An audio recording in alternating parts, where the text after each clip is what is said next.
Hi, I'm Lena, and welcome to Super Data JP, the channel where we turn Japan's real estate and cost of living numbers into answers you can actually use. Every video here is built on verified government data, not opinions, and not guesses.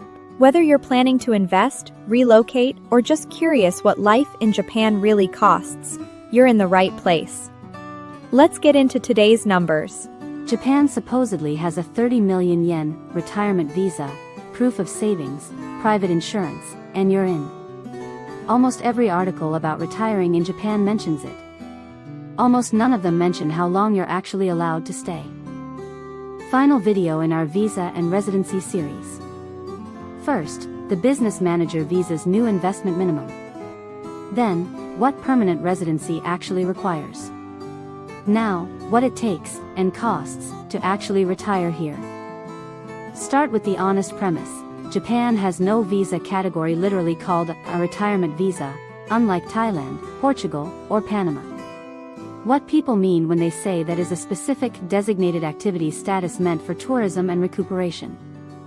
Officially, it's for sightseeing, recuperation, and similar leisure activities, studying tea ceremony, resting at a hot spring, touring the country at an unhurried pace. Retirement isn't actually in the legal description. The headline requirement, proof of at least 30 million yen, about $185,185, in bank deposits and savings, covering the past 6 months of account activity, not just a balance certificate. Traveling and staying together with a spouse, that 30 million yen can be combined between you. Apply separately instead, and each of you needs your own qualifying amount, a combined 60 million yen, about $370,370. Beyond the savings, you must be 18 or older, a national of a visa waiver country, and enrolled in private medical insurance covering death, injury, and illness for your entire planned stay.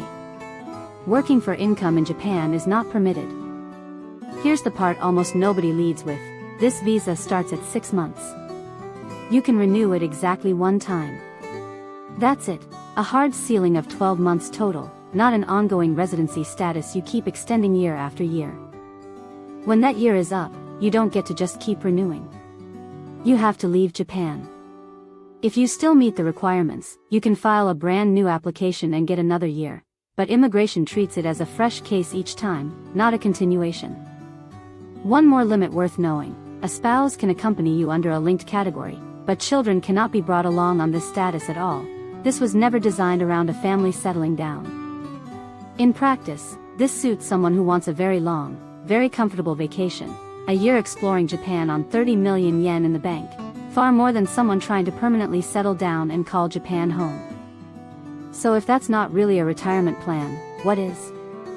The honest answer, the same visa categories this whole series has already covered, just applied to a retiree situation instead of a worker's. Route 1, marry a Japanese national or existing permanent resident. From our last video, 3+ years of a substantively real marriage, plus just 1 year of continuous residence, and you qualify for permanent residency. Route 2, teijusha, long-term resident status, most commonly used by people of Japanese descent, Nikkei, living abroad. 5 years of continuous residence under that status and you're eligible for permanent residency too.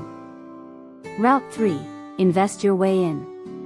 The business manager visa now requires 30 million yen, about $185,185, in capital and an actual operating business, not passive retirement, but a real path for someone willing to run a small company here.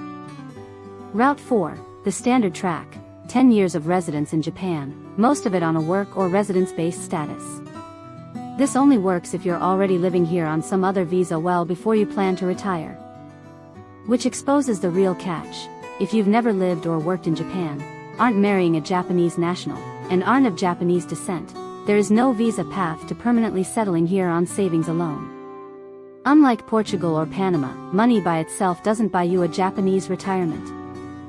The realistic playbook most successful long-term retirees actually follow: build residency history on a work visa or business visa years before retirement age, so the standard permanent residency clock is already running by the time you stop working. Assuming you do find a legitimate path in, what does actually living here cost month to month? two very different numbers depending on where you land. In a regional city, Fukuoka, Sapporo, Osaka's outer wards, a comfortable monthly budget runs roughly 220,000 yen to 380,000 yen, about $1,358 to $2,346, covering housing, food, transit, and healthcare. Inside Tokyo's 23 wards, that range roughly doubles, 320,000 yen to 600,000 yen a month, about $1,975 to $3,704, mostly driven by rent.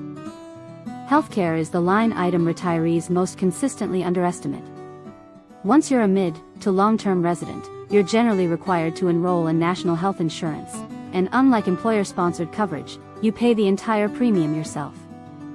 The formula, roughly 10.5% of your assessed income, plus a flat per-person charge around 52,000 yen, capped at 1,060,000 yen, about $6,543 per year no matter how high your income runs.